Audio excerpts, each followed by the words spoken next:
నమస్తే, welcome to prime time news. నేను అనిల్. ముందుగా హెడ్లైన్ చూద్దాం.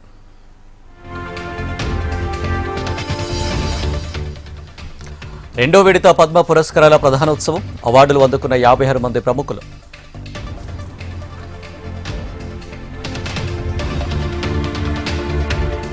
హైదరాబాద్ మెట్రోపై కేంద్రంతో ఫలించిన రేవంత్ చర్చలు. రుణ సేకరణకు కన్సల్టెంట్ నియామకానికి నిర్ణయం. తామిచ్చిన పంట బోనస్ 3 రైతు బంధులకు సమానమన్న మంత్రి జూపల్లి. 29,000 కోట్లు రైతు బంధు ఎగ్గొట్టి 3,000 కోట్లు bonus ఇచ్చారంటూ Harish Rao counter. Congress BJP డ్రామాలు చేస్తున్నారన్న మాజీ మంత్రి కేటీఆర్. 35,000 కోట్ల ఆస్తులపై సీఎం రేవంత్ కన్నుపడిందని ఆరోపణ.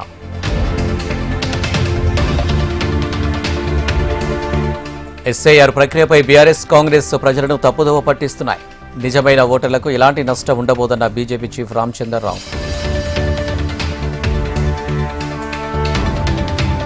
క్రిమినల్స్ ను వెనుకేస్తూ వైసీపీ రాజకీయం చేస్తుందన్న చంద్రబాబు. కులాల మధ్య చిచ్చుపెట్టి కుట్రలు తిప్పికొట్టాలని మంత్రులకు నిర్దేశం. ఎస్ఐపిబి ఆమోదించిన 34,000 కోట్ల పెట్టుబడులకు కేబినెట్ పచ్చజెండా. ఉండవల్లిలో 426 కోట్లతో మౌలిక సదుపాయాలకు గ్రీన్ సిగ్నల్.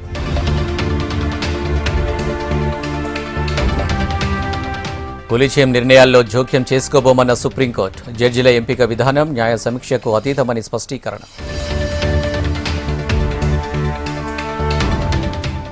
అమెరికా పౌరసత్వం కోరుకునే వలసదారులకు భారీ షాక్. దరఖాస్తుదారులకు ఫీజులను 75% పెంచాలని ప్రతిపాదన.